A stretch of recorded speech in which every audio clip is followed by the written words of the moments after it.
Bem, boa noite. Vamos lá. Trago-lhe saudações da República do Texas.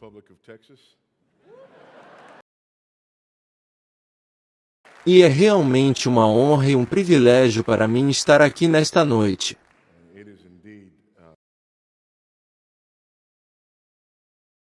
Eu, como disse antes, não cresci na igreja. Mas, além disso, nenhum dos meus treinamentos foi realmente de uma perspectiva reformada. Hoje mais cedo me perguntaram como cheguei a uma compreensão da fé reformada ou a uma compreensão reformada da verdade bíblica. Foi algo que eu só percebi agora. Nunca tive um professor que fosse reformado ou mesmo calvinista. Nunca trabalhei em uma igreja reformada ou mesmo calvinista.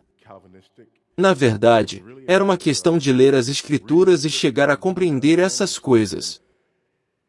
E depois simplesmente agarrar alguns velhos mortos.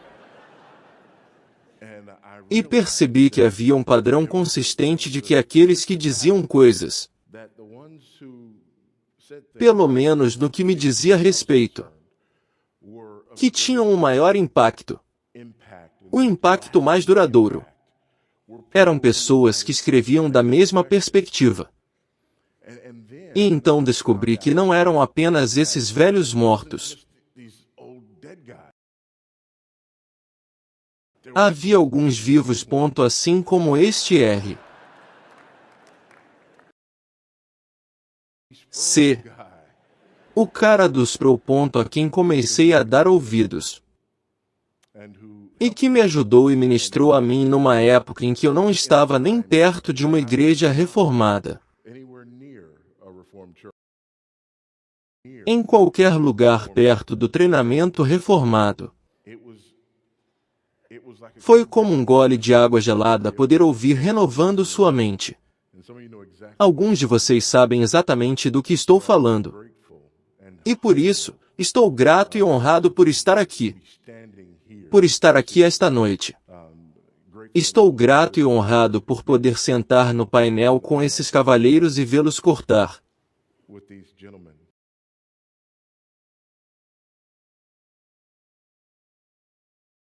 Minha tarefa esta noite é abordar o tema O Mundo, a carne e o diabo. E farei isso a partir do primeiro parágrafo aqui em Efésios. Capítulo 2, onde vemos todas essas três coisas interagindo com os indivíduos. Enquanto fazemos isso, enquanto observo isso, lembro-me de uma conversa que tive há algumas semanas. Eu estava liderando um grupo em Israel e conheci um guia israelense. Ele não era nosso guia, mas conheci um guia israelense. Nosso guia era um crente. Embora não víssemos as coisas exatamente da mesma maneira. Ele era um irmão no Senhor. Este era um judeu secular que realmente era mais um tipo de nova era do que qualquer outra coisa. E quando começamos a conversar, ele percebeu que eu entendia algo sobre o judaísmo, algo sobre o Antigo Testamento. E disse, sabe, tem uma coisa que alguém vai ter que me explicar. Essa coisa toda da Trindade. E então, ficamos sentados lá. Não sei, pelos próximos 15 minutos. Apenas conversando sobre a doutrina da Trindade. E depois de um tempo, ele apenas balançou a cabeça e deu um grande sorriso. E me disse o quanto ele apreciava isso.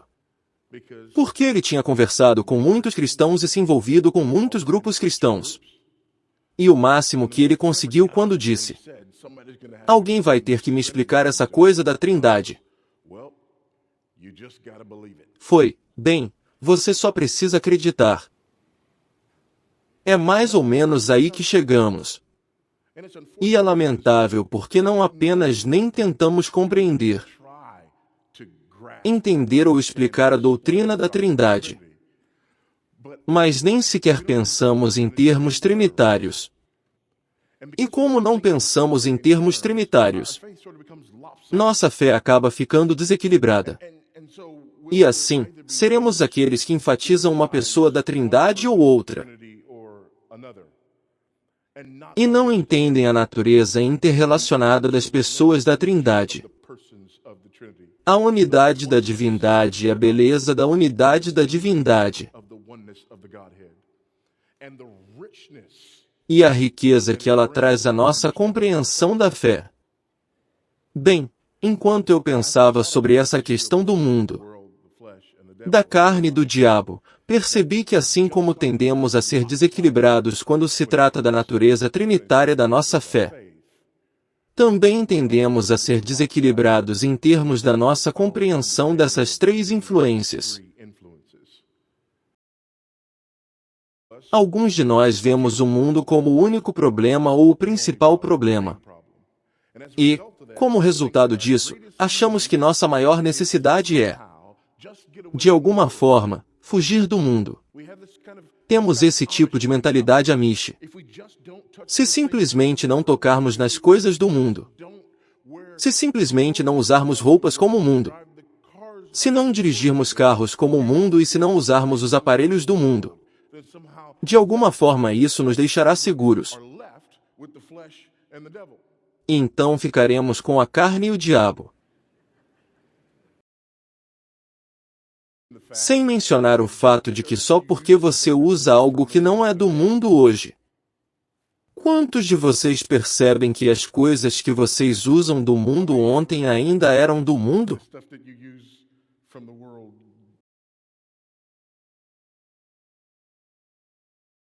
Então, não vou usar um carro, mas sim uma charrete, porque na época das charretes o mundo era bem diferente.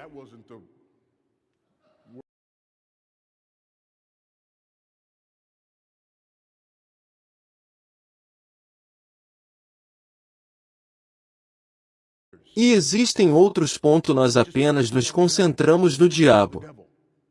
E tudo é o diabo. Teologia de Flip Wilson. O diabo me fez fazer isso. Certo. E tudo o que fazemos é procurar o diabo em todos os lugares. Ou como diríamos no Texas, procurar o diabo em todos os lugares. Isso está além de qualquer lugar. Ok, é o diabo. É sempre o diabo. Foi o diabo que fez você fazer isso. É o diabo. É o diabo. É o diabo. E aí ficamos com o mundo e a carne. E depois há outros pontos e achamos que o único problema é a nossa carne. E isso traz consigo o seu próprio conjunto de dificuldades. Mas existe um problema mais amplo relacionado à falta de compreensão desses três elementos e de como eles interagem. E o problema mais amplo é este. A menos que entendamos essa interação entre o mundo, a carne e o diabo, não entenderemos a pecaminosidade do nosso pecado. Não entendemos a natureza radical da nossa depravação. A menos que entendamos que estamos cercados por todos os lados. Que não é apenas um problema, mas sim tudo ao nosso redor e tudo sobre nós. E muitos de nós perdemos a compreensão da natureza radical de nossa pecaminosidade. E, como resultado, perdemos a compreensão da natureza radical da pecaminosidade daqueles que nos rodeiam também. E assim, isso impacta e afeta até mesmo nossa abordagem à evangelização e nossa abordagem à apologética. Se o problema deles é apenas o mundo, então eu só preciso afastá-los do mundo. Se o problema deles é apenas o diabo, eu só preciso fazê-los tomar consciência do diabo. Se o problema deles for apenas físico, então eu só preciso que mudem alguns hábitos. Mas se estiverem cercados por todos os lados, isso também afeta nossa compreensão da natureza radical da nossa redenção. Não temos uma visão completa do que significa ser salvo, do que somos salvos, Por quem e pelo que somos salvos. E então, em ambos os extremos desse espectro, é importante que compreendamos essas verdades. Então, se você quiser, junte-se a mim aqui em Efésios, capítulo 2, e vamos dar uma olhada nos 10 primeiros versículos. E você estava morto. Gosto de fazer uma pausa aqui.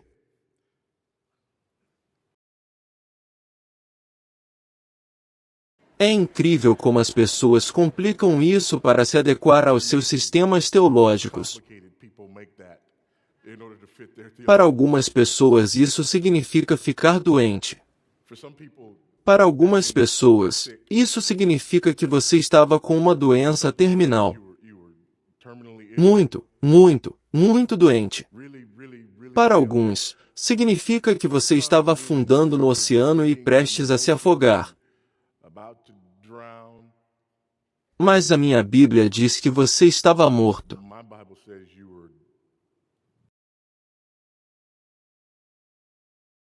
Vocês estavam mortos em suas transgressões e pecados, nos quais outrora andaram, seguindo o curso deste mundo, seguindo o príncipe das potestades do ar. Então, há um mundo, há o diabo, o espírito que agora atua nos filhos da desobediência, entre os quais todos nós vivemos segundo os desejos da nossa carne. Aqui está o terceiro, fazendo a vontade da carne e dos pensamentos. E éramos por natureza filhos da ira, como os demais homens, mas Deus, também gosto de fazer uma pausa aqui.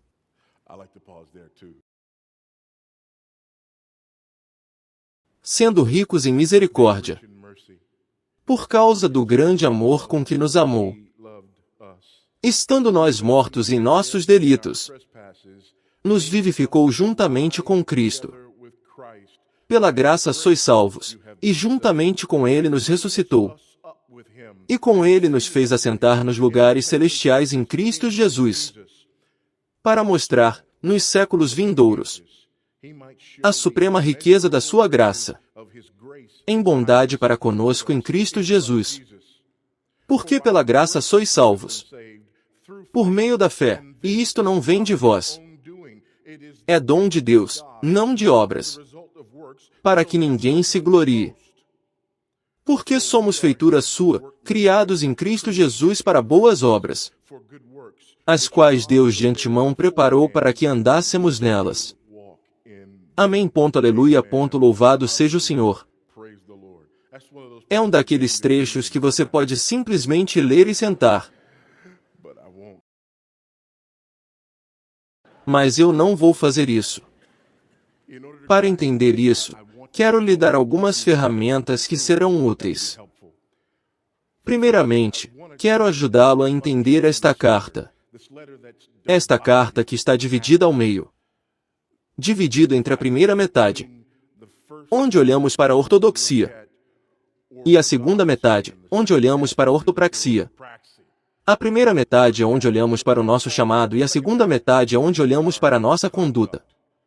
A primeira metade onde olhamos para os indicativos e a segunda metade onde olhamos para os imperativos. Dividido exatamente ao meio. E para que saibamos que essa divisão ocorreu. No final do capítulo 3 temos uma doxologia e no início do capítulo 4 temos uma cláusula do portanto. Terminamos uma coisa e começamos outra. E então esta primeira metade do livro é preenchida com esses indicativos. Ele está repleto desta imagem do que Deus fez em nosso favor por meio de Cristo. Sua pessoa e obra. Então, quando chegamos à segunda metade, chegamos a esses imperativos.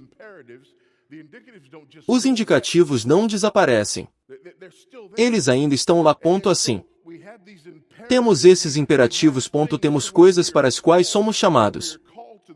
Mas somos chamados a elas à luz e como resultado direto daquilo que Cristo realizou em nosso favor para a glória do Pai por meio da cruz. Assim, somos chamados a essas coisas. E nosso desejo de fazê-las e nossa capacidade de fazê-las estão inexoravelmente ligados aos indicativos da primeira metade da carta. Então, é imperativo que compreendamos e entendamos esses indicativos na primeira metade. E bem no meio de todos esses indicativos na primeira metade, temos nosso parágrafo, mas antes de voltarmos a isso, deixe-me mostrar algo sobre esses indicativos nos 3 primeiros capítulos. Os 3 primeiros capítulos têm seu próprio tipo de crescendo. E todos eles chegam ao fim com o que gosto de chamar de arqui-indicativos de Efésios.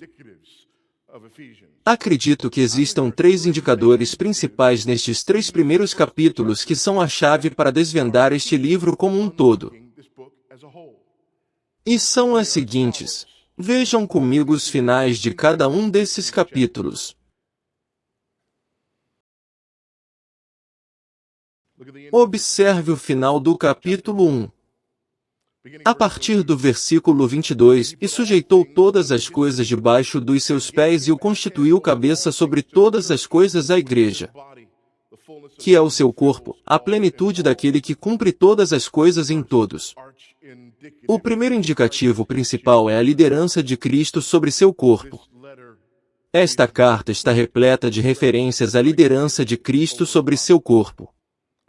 E mesmo quando chegamos à segunda metade temos, por exemplo, imperativos relacionados ao casamento.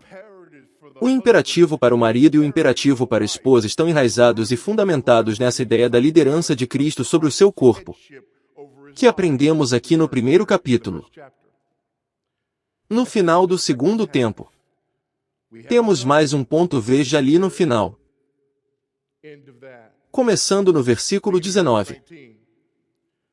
Assim, vocês já não são estrangeiros nem forasteiros, mas concidadãos dos santos e membros da família de Deus, edificados sobre o fundamento dos apóstolos e profetas, sendo Ele mesmo, Cristo Jesus, a pedra angular, no qual todo o edifício, bem ajustado, cresce para santuário santo no Senhor.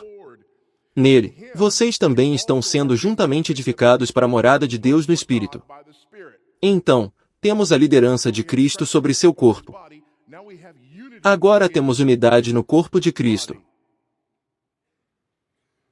O segundo, por assim dizer, indicativo principal aqui.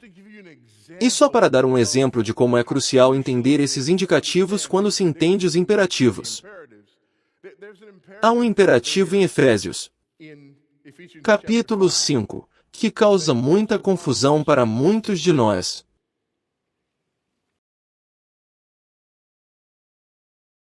E está no versículo 30. Não entristeçam o Espírito Santo, no qual vocês foram selados para o dia da redenção. Já ouvi muitas explicações sobre o que significa entristecer o Espírito Santo. Tantos pontos, no entanto, a chave está no que acabamos de ler. Primeiro, volte ao versículo 28. Não saia da boca de vocês nenhuma palavra torpe, mas apenas a que for boa para promover a edificação, conforme a necessidade, para que dê graça aos que a ouvem. E não entristeçam o Espírito Santo de Deus. De acordo com o final do capítulo 2. Quem está nos edificando como corpo? O Espírito Santo. Portanto, entristecer o Espírito neste contexto é falar palavras corrosivas que destroem os membros do corpo que o Espírito está edificando juntos em unidade. Bem, entenda os imperativos. Entenda os indicativos. Então, a liderança de Cristo sobre seu corpo e então a unidade no corpo de Cristo. E depois tem o terceiro ponto, o último. Veja o capítulo 3. Ele atinge um crescendo quando termina a primeira metade. Ora, aquele que é poderoso para fazer infinitamente mais do que tudo quanto pedimos ou pensamos, segundo o poder que atua em nós. A Ele seja a glória na Igreja e em Cristo Jesus, por todas as gerações, para todo sempre. Amém. A glória que o corpo dá à sua cabeça. Então, temos a liderança de Cristo sobre seu corpo. Temos unidade no corpo de Cristo e então temos a glória que o corpo dá à sua cabeça. Qual a importância disso à luz do que lemos no primeiro parágrafo do capítulo 2? Aqui está o significado. O que deveríamos ver é a liderança de Cristo sobre seu corpo. Mas no capítulo 2, vemos que o homem, à parte de Cristo, está sob a liderança errada. Estamos sob a liderança do príncipe das potestades do ar. O que deveríamos ver é a unidade no corpo de Cristo. Mas o que vemos no primeiro parágrafo é que os homens são inimigos de Deus. Inimigos de Cristo. Deveríamos ver a glória que o corpo dá à sua cabeça. Mas, em vez disso, o que vemos é o homem por causa de sua carne, por causa de seu corpo, por causa de sua mente, buscando sua própria glória e seus próprios apetites, em oposição à glória de Deus em Cristo. Temos um problema e ele é significativo.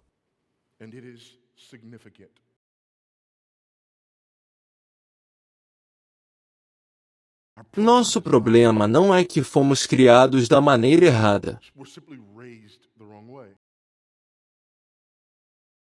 Nosso problema não é que não vimos exemplos bons o suficiente. Nosso problema não é que não nos esforçamos o suficiente. Nosso problema é que estamos cercados por todos os lados. Por causa disso, nossos desejos são distorcidos. Ouça isto de Lutero: um homem sem o Espírito de Deus não pratica o mal contra a sua vontade sob pressão, como se fosse agarrado pelo pescoço e arrastado para ele como um ladrão sendo arrastado contra a sua vontade para o castigo. Mas ele o faz espontânea e voluntariamente. E essa disposição de volição é algo que ele não pode, por sua própria força, eliminar, restringir ou alterar. Ele continua disposto e desejando fazer o mal e, se a pressão externa o força a agir de outra forma, ainda assim, sua vontade interior permanece contrária a tal ação e se irrita sob tal constrangimento e oposição. Isso é quem somos. Essa é a natureza radical da nossa depravação. Vamos analisar esses pontos um por um. Primeiro, o mundo. Seguindo o curso deste mundo. E sabemos que a palavra mundo é usada de diversas maneiras no Novo Testamento. É usado de diversas maneiras diferentes na literatura paulina. Paulo às vezes a usa para se referir a toda a ordem criada. O mundo, o cosmos. Às vezes ele usava essa palavra para se referir a toda a humanidade. Em outras ocasiões, ele o usa para se referir, especificamente, a judeus e gentios. Mas outras vezes essa palavra é usada para se referir àquilo que é contra Deus, aquilo que se opõe a Deus. Por exemplo, em Romanos capítulo 12, versículo 1, não se amoldem ao padrão deste mundo. Não se deixem moldar pela força deste mundo. Existe a ideia deste mundo e do mundo vindouro. Esta era e a era vindoura. A ideia daquilo que se opõe a Deus. Quando Jesus ensinou seus discípulos a orar, ele não usou este mundo, mas usou esta ideia. O que devemos orar? Pai nosso, que estás nos céus, santificado seja o teu nome. Venha o teu reino, seja feita a tua vontade, assim na terra como no céu. É isso que ele nos chama a orar. Por que ele nos chama a orar assim? Porque este mundo se opõe a ele e à sua vontade. Isso é importante entender. É tudo o que conhecemos. É o ambiente em que nascemos. É como a antiga pergunta de Aristóteles: um peixe sabe que está molhado? A resposta é: não, até que você o tire da água. É o ambiente em que nascemos. E é tudo o que conhecemos. Então, quando você está longe de Cristo, não se trata apenas de ter maus hábitos. Você faz parte de um mundo. Você faz parte de um sistema que se opõe a Deus a cada passo. No entanto, é sutil, pois este mundo não demonstra uma oposição aberta a Deus. Isso seria óbvio demais. Em vez disso, há esses ajustes sutis aqui e ali. É como o ar que respiramos. É como a Matrix. E é tudo o que conhecemos.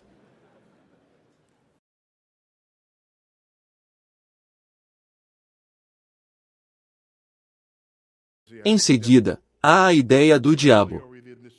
Não apenas neste mundo. Não apenas estamos inseridos neste sistema que se opõe a Deus. Não apenas somos completamente moldados por este sistema que se opõe totalmente a Deus. Mas também sofremos a influência do príncipe do poder do ar. O espírito que agora atua nos filhos da desobediência. Então, em primeiro lugar, existe este sistema estabelecido. Este mundo ao qual pertencemos. Estas lentes sobre os nossos olhos. Esta imagem da realidade que nos é apresentada. Estas coisas que são assumidas porque são tudo o que sempre conhecemos. E, além disso, como se não bastasse, existe o diabo. Existem forças espirituais malignas. Existe um mundo demoníaco. Um reino demoníaco, e podemos nos meter em problemas de duas maneiras. Há um abismo em ambos os lados da estrada. Podemos superestimar a influência do diabo ou podemos subestimá-la. O fato é que as Escrituras são claras. Estávamos sob a sua influência. Então temos este mundo, este sistema que nos ensina no que acreditar. E o que pensar. O que é certo e o que é errado. O que é verdadeiro e o que é falso. E então temos a realidade espiritual do próprio diabo. Essa realidade espiritual das forças demoníacas. Essa realidade espiritual que nos influencia e que trabalha ativamente contra nós. Que trabalha ativamente para nos manter cegos. Trabalhando ativamente para nos manter satisfeitos com o mundo e não conscientes ou desejando nada além disso.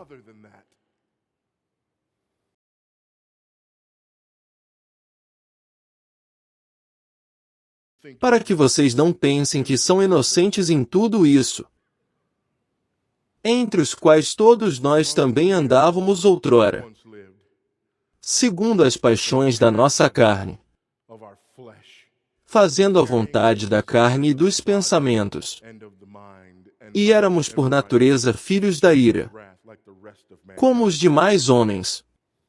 Há duas coisas importantes aqui. Ele completa o círculo quando se refere ao restante da humanidade. Ele está fazendo uma observação aqui. A observação aqui remonta ao mundo. E não é como se o mundo estivesse aqui. Em bolsões aqui e ali. É o restante da humanidade. E as pessoas que não estão sob essa influência são minoria. Há uma porta larga e há uma porta estreita. Mas antes de dizer isso, ele se refere à nossa carne, aos nossos próprios desejos, aos nossos corpos e mentes e ao que nossos corpos e mentes desejam. Eis porque o mundo e o diabo são tão poderosos. Porque nos dão exatamente o que queremos. É isso que somos. Não seríamos indivíduos que buscariam a Deus se o diabo nos deixasse em paz. Longe disso. Desde a queda. Com o primeiro Adão como nosso líder fundamental, somos avessos a todas as coisas boas. Ouçam como as confissões de fé expressam, tanto em Westminster quanto em Londres, dessa corrupção original, pela qual somos totalmente indispostos, incapacitados e nos opomos a todo o bem, e totalmente inclinados a todo o mal. Procedem todas as transgressões reais. Nossos pecados vêm da nossa natureza pecaminosa. É quem somos. É o que queremos. É o que desejamos. Portanto, não pensem que viemos a este mundo inocentes. buscando uma maneira de encontrar Deus e agradá-lo. Mas de repente, o mundo diz: não, não faça isso, ponto, e o diabo diz: não, não faça isso, ponto, na verdade. Não, ponto, isso não é radical o suficiente. Isso não é pecaminoso o suficiente. Isso não é quem você era, ponto, aqui está quem você era antes de vir a Cristo. Você veio com desejos carnais que eram contra Deus. Você veio com desejos do seu corpo e da sua mente que eram alienados de Deus. Você veio com desejos que eram malignos. E o diabo e o mundo não precisaram procurá-lo. Você descansou neles porque eles lhe deram exatamente o que você queria.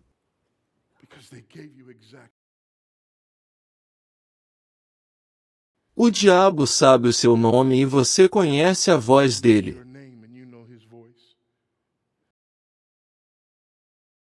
Você estava convencido de que ele o amava tanto quanto você o amava. O mundo é um lugar confortável para você. Era tudo o que você queria. E isso porque a sua própria natureza ansiava por isso.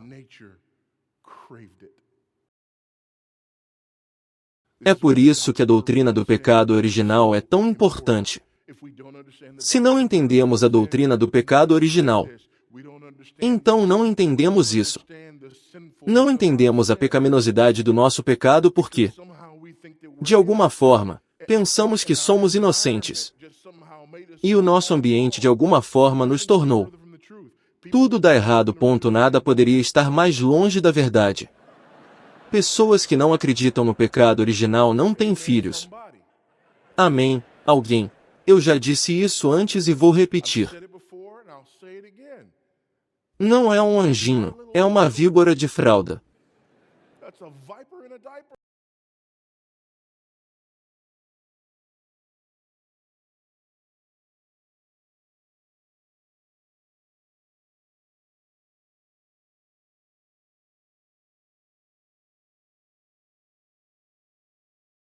Você vem ao mundo mal conseguindo abrir os olhos.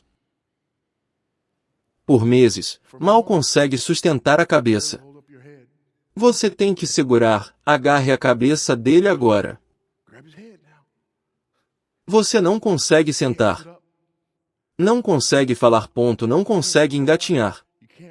Não consegue andar, ponto, mas consegue deixar todo mundo saber que manda em tudo.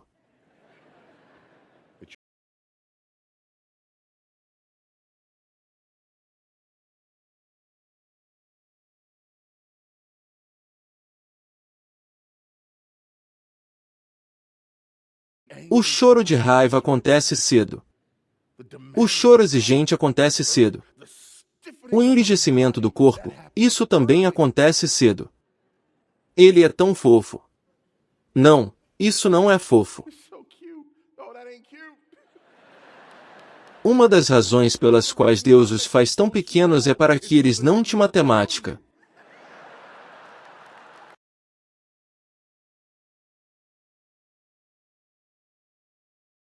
Uma das razões pelas quais Ele os faz tão fofinhos é para que você não os mate. Nós somos pecadores, ponto, veja bem.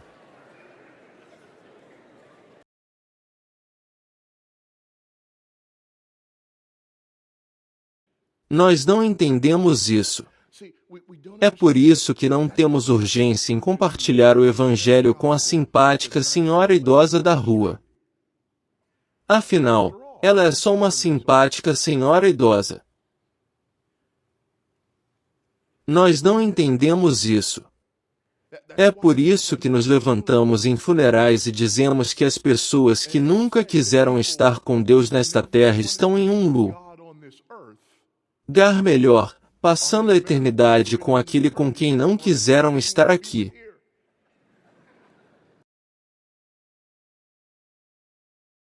Por que não entendemos isso? Não compreendemos isso, ponto, e por que não compreendemos isso? Não entendemos o quão desesperados estamos por uma redenção radical. Na verdade, por que não compreendemos isso? Não achamos que precisamos ser salvos. Na verdade, só achamos que precisamos de ajuda. Não achamos que precisamos de boas novas. Achamos que precisamos de bons conselhos. Não precisamos do Evangelho. Só precisamos de 10 maneiras de ter uma vida feliz e 5 maneiras de reduzir o estresse. Porque esse é o nosso problema. Não acreditamos nisso, e é por isso que dizemos, ouvimos pregadores dizerem isso o tempo todo. Há um cara aqui perto, em Houston, chamado Joel Sorridente. Joel Sorridente diz: pecadores não precisam de ouvir que são pecadores. Eles sabem que são pecadores. Não, eles não sabem. Eles não. Eles olham para o cara no noticiário que esfaqueou alguém e dizem: esse é um pecador. Eu não. Eles não pecam. Eles cometem erros. Você peça, mas eles não. Eles fazem escolhas ruins. Eles têm fases ruins. Eles têm maus hábitos. Mas não são pecadores. Eles não são indivíduos que perseguem seus próprios desejos carnais às custas de todos e de tudo. A menos que possam ser ajudados em seus desejos carnais. Eles não são pecadores que estão sob a influência deste mundo porque este mundo lhes dá exatamente o que eles querem. Que não é Deus. Eles não são pecadores que estão sob a influência do príncipe do poder do ar porque amam o príncipe do poder do ar. Eles são apenas pessoas que às vezes cometem erros. Mas a Bíblia diz que eles são filhos da ira.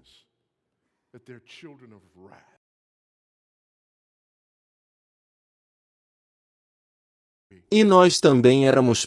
Se você entende que é um filho da ira, você entende que não precisa de bons conselhos.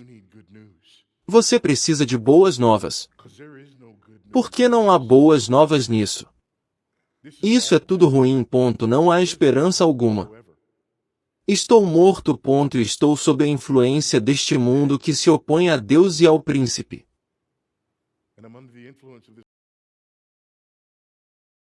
Do poder do ar que se opõe a Deus.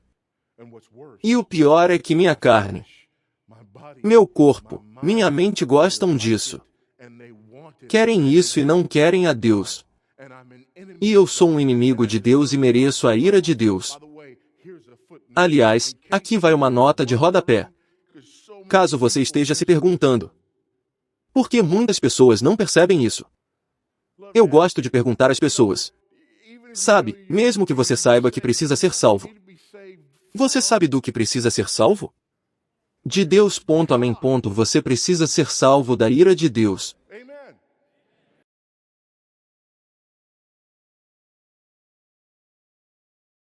Deste Deus santo, justo e reto. É por isso que encontramos o versículo 4. Mas Deus, sendo rico em misericórdia, por causa do grande amor com que nos amou, estando nós ainda mortos em nossos pecados, nos deu vida juntamente com Cristo. Pela graça vocês foram salvos. Não há espaço ali. Não há espaço ali. Não há nada que Deus tenha visto em você. Simplesmente não está lá. Não há nada em você que se destaque dos demais. Simplesmente não existe. Lá. A resposta é: mas Deus, você está morto. Não importa quantas vezes você tenha ouvido a ilustração.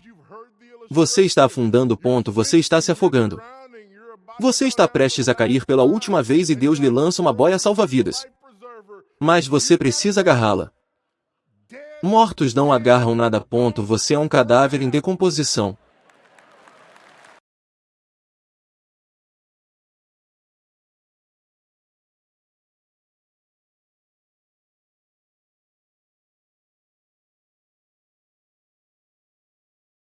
Você não está quase morto.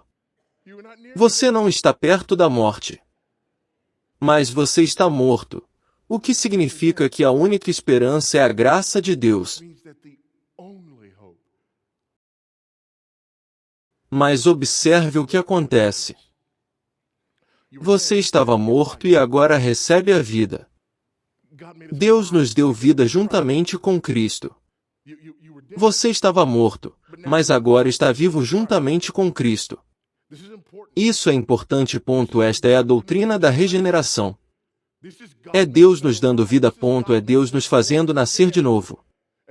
E não importa quantas vezes ouçamos no evangelicalismo popular que nós, de certa forma, nascemos de novo. Você não pode nascer de novo assim como não nasceu da primeira vez. Nascer de novo é um ato de Deus. Nascer de novo é um ato sobrenatural. Nascer de novo é algo que você não pede. Você não tem discernimento suficiente para pedir. Você está morto. Deus faz isso. E é pela sua graça que Ele faz isso. E é para a sua glória que Ele faz isso. É por causa de Cristo que Ele faz isso. É somente pela graça. Não gostamos disso. Procurem nossos amigos católicos. Ouçam isto. Concílio de Trento. Seção 6, Cânon 9. Se alguém disser que somente pela fé o pecador é justificado, de modo a significar que nada mais é necessário para cooperar a fim de obter a graça da justificação, seja anátema. Novamente, seção 6. Cânon 11. Se alguém disser que os homens são justificados somente pela imputação da justiça de Cristo ou somente pela remissão dos pecados,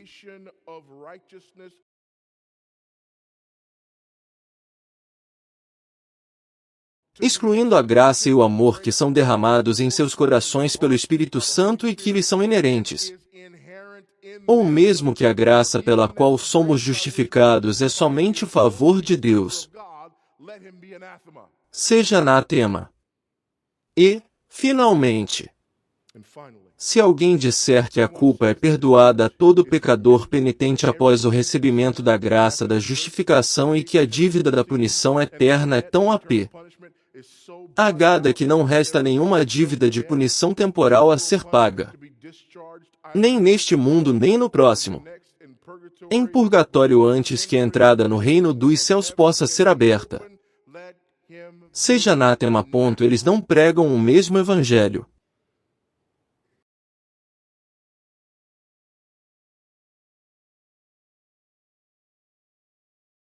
Mas é também nisso que a maioria dos evangélicos de hoje acredita.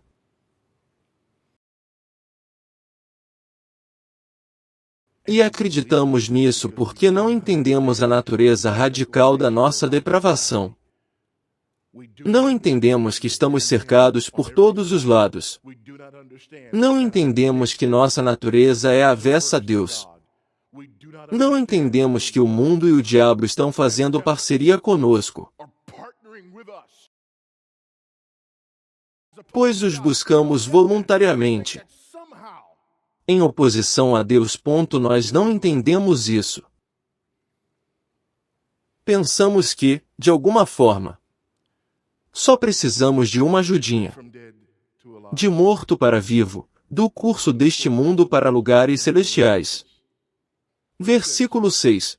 E nos ressuscitou com Ele e nos fez assentar com Ele nos lugares celestiais em Cristo Jesus. Isso é importante em todo o livro de Efésios. No capítulo 1, versículo 3. Bendito seja o Deus e Pai de nosso Senhor Jesus Cristo, que nos abençoou com todas as bênçãos espirituais nas regiões celestiais em Cristo.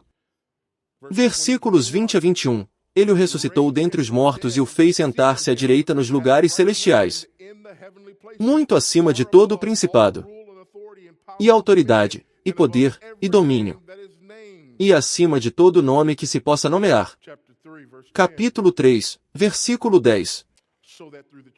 Para que, por meio da Igreja, a multiforme sabedoria de Deus seja agora manifestada aos principados e potestades nos lugares celestiais. Ele nos abençoou nos lugares celestiais. Ele nos fez assentar nos lugares celestiais.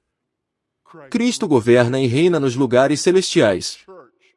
A Igreja traz glória e manifesta a glória de Deus nos lugares celestiais. Então, quem entre nós pensa que Efésios capítulo 6 Versículo 12. Foi criado para nos fazer temer os lugares celestiais? Por que não lutamos contra a carne e o sangue? Mas, sim, contra os principados e potestades. Contra os príncipes das trevas deste século. Contra as forças espirituais do mal. Nas regiões celestes. É interessante. Estamos lutando contra forças espirituais que estão nos lugares celestiais. Alguém mais está nos lugares celestiais. Cristo. É lá que Ele está. É lá que Ele reina. É lá que estamos sentados com Ele. É aí que a igreja lhe traz glória. O capítulo 6 não foi feito, ou não foi escrito, para nos fazer temer o diabo, mas para nos dar fé por causa daquele que governa e reina naquele reino.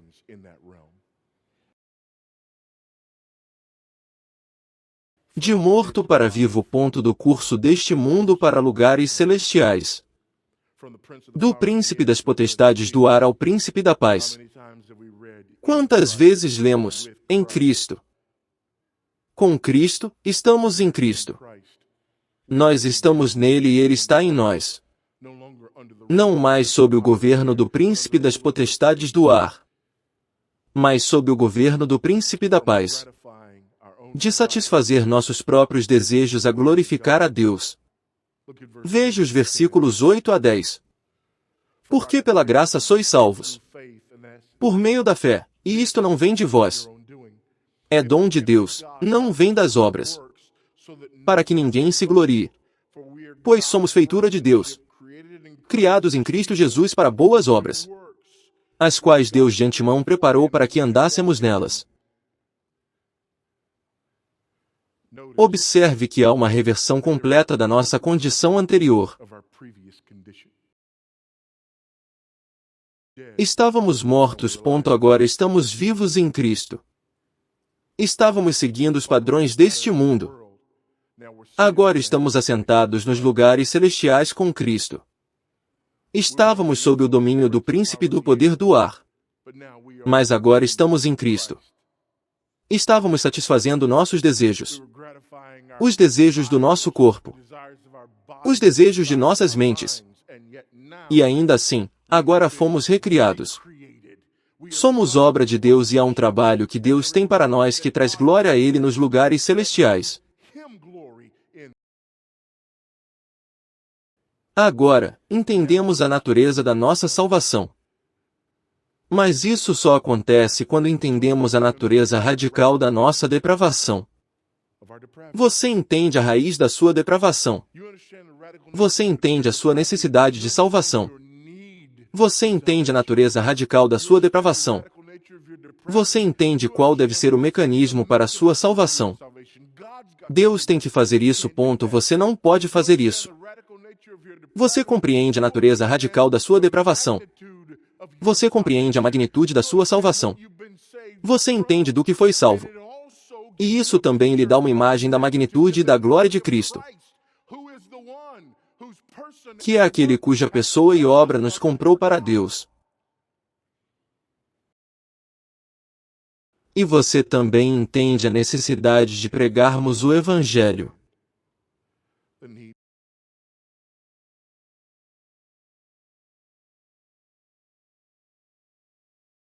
As pessoas não precisam de bons conselhos. Elas precisam de boas notícias. Você não precisava de bons conselhos. Você precisava de boas notícias. Sim, mas e o resto dessas coisas? Ele aborda isso nos últimos 3 capítulos.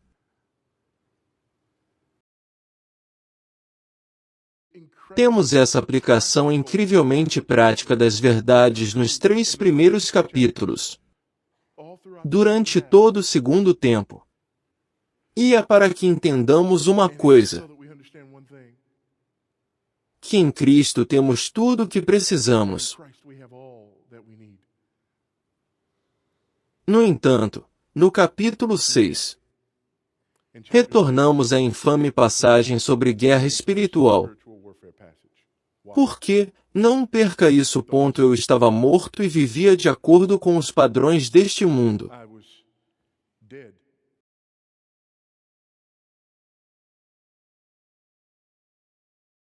Eu estava sob a influência do príncipe das potestades do ar e adorei isso. Eu adorei porque estava exatamente de acordo com o que meu corpo desejava. Com o que meu corpo desejava. Com o que minha mente desejava. Era tudo o que eu sabia. Eu estava completamente envolvido nisso. Na verdade, quando ouvi falar sobre o cristianismo, uma das respostas ao cristianismo, e isso é de todos nós. Como as pessoas respondem ao cristianismo? Você ouve falar sobre o cristianismo e se irrita com a ideia de regras. Você se incomoda com a ideia de que sua diversão e sua liberdade lhe sejam tiradas.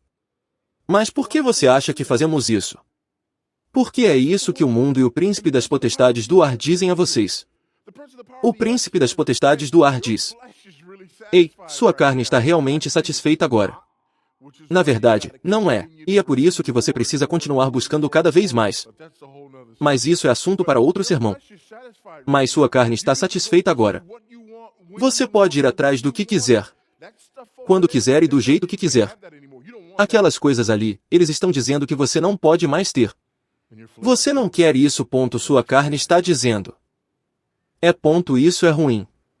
Mas Deus, sendo rico em misericórdia, por causa do grande amor com que nos amou, Ele abre nossos olhos e vemos a nós mesmos.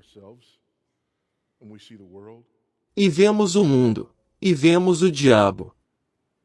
Reconhecemos o fato de que somos inimigos de Deus e objetos de sua ira e Ele nos salva. E é glorioso. E somos gratos e isso ainda é tudo o que sabemos. E é por isso que precisamos desses meios comuns de graça. É por isso que precisamos do corpo de Cristo. Deixe-me perguntar uma coisa. A pergunta surgiu antes, da pessoa que diz: sou cristão, mas não preciso da igreja. Eis o que essa pessoa está dizendo. Eu vivi neste mundo, minha carne se deleita neste mundo. Estive sob o domínio do príncipe do poder do ar. Eu o amo e acredito que ele me amou. E isso era a única coisa que eu conheci e busquei com todas as minhas forças. Agora, meus olhos foram abertos e eu vejo isso.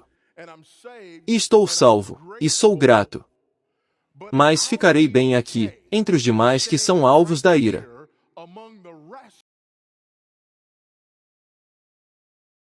Não preciso me conformar ou ser transformado pela renovação da minha mente. Simplesmente ficarei aqui e continuarei a me conformar a este padrão e ficarei bem. Ou, se eu achar que não ficarei bem, acho que posso, por mim mesmo, com uma mente que foi completamente distorcida por toda a minha vida, descobrir como ser mais parecido com Cristo. Sozinho. Bem aqui, neste mesmo lugar onde Ele me encontrou. Gente, como dizemos de onde eu venho?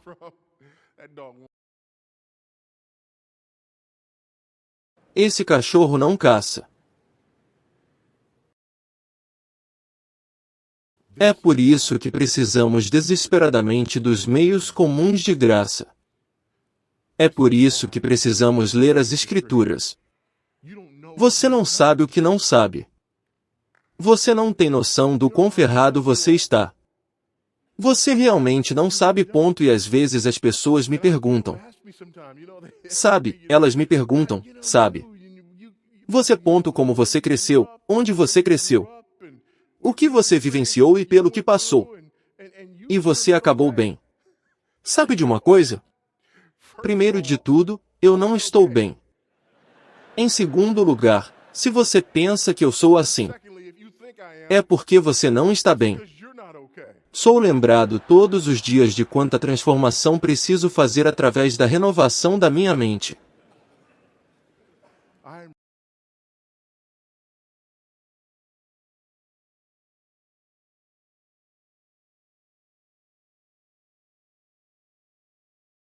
Diariamente. Você sabe o que eu amo? Eu amo os santos velhos, curvados, de andar lento, de cabelos grisalhos, que andam com Jesus há muito tempo, que olham para você do seu próprio jeito, sorriem e contam o que acabaram de aprender. Isso me abençoa a ponto eu olho para uma pessoa de 80, 85, 90 anos e ela ainda está aprendendo. Deus ainda está revelando a sua verdade a eles. E eu olho deste lado e digo: você percebe o quanto mais há a ganhar? O que significa que não estou lá. Porque se eu não tomar cuidado, ainda posso me sentir confortável no mundo.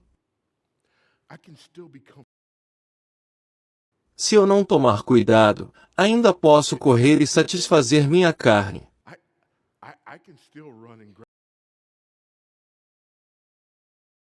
Se eu não tomar cuidado, ainda posso ter um ouvido sintonizado com o príncipe do poder do ar. Se eu não estiver vigilante,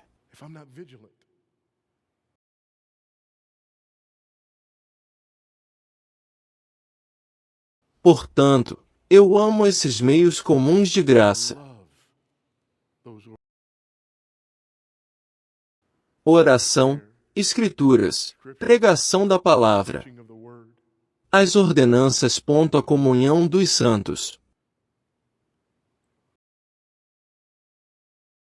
Cantar aquelas grandes canções de fé e tê-las ecoando em meus ouvidos e me lembrando repetidamente daquelas coisas que sou tão propenso a esquecer. Veja, entender essa nossa depravação radical não só nos dá sensibilidade para com aqueles que estão perdidos.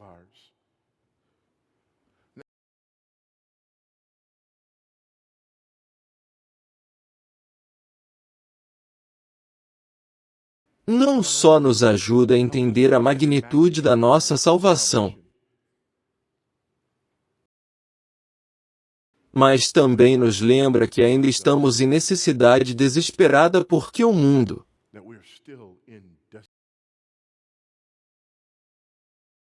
a carne e o diabo ainda estão lá. Sentir-se mortificada. Amém? Mas ainda está lá. Ainda temos esse tesouro em vasos de barro. Ainda temos pontos fracos. Ainda precisamos estar vigilantes. E ainda precisamos ser cautelosos com o mundo, a carne e o diabo, mas nunca ter medo. Por quê? Porque eu não estou mais morto. Estou vivo. Não tenho medo. Por quê? Porque agora tenho dupla cidadania.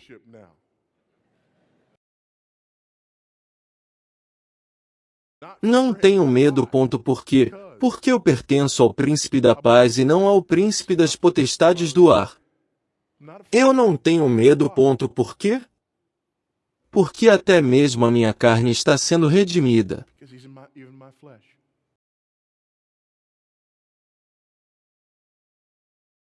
Ainda não cheguei lá. Melhor hoje que ontem.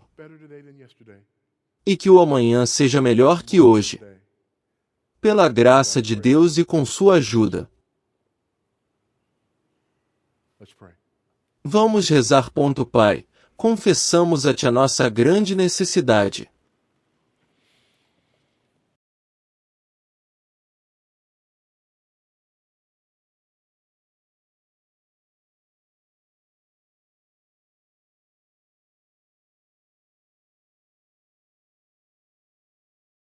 Confessamos a Ti que, por causa do mundo, da carne e do diabo, travamos uma guerra constante. Confessamos a Ti que ainda nos lembramos do padrão, que ainda nos lembramos da voz, e que ainda lutamos com os desejos. E, no entanto, confessamos a ti que sabemos que não é isso que somos porque fomos vivificados juntamente com Cristo.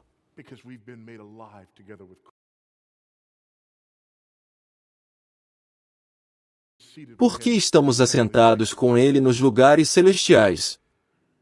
Porque nossa lealdade mudou do príncipe do poder do ar para o príncipe da paz.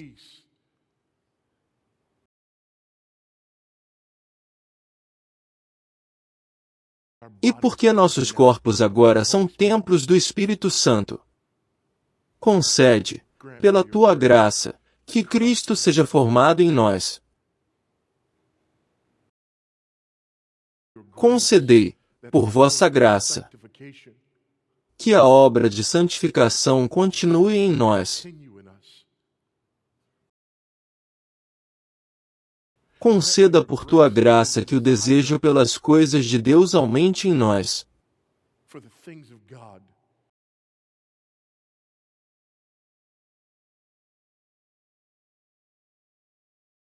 Concedei-nos, por vossa graça, que o nosso desprezo pelo pecado, o nosso desprezo pelo mundo, o nosso desprezo pelo príncipe do poder do ar, o nosso desprezo pelos nossos próprios desejos pecaminosos e carnais aumentem em nós. Que o nosso pecado seja mortificado e que Cristo seja glorificado.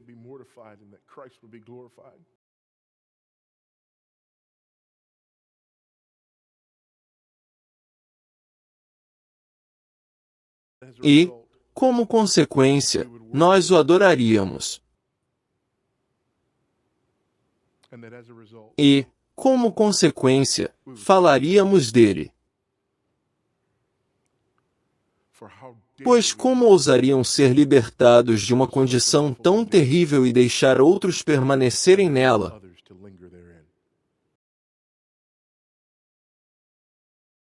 Esta é a nossa oração. Este é o desejo sincero de nossas almas. E pedimos isso porque acreditamos que está de acordo com a vontade, a natureza e a autoridade de Jesus, que é o Cristo, nosso Senhor, Mestre Salvador, Redentor e Amigo. Amém.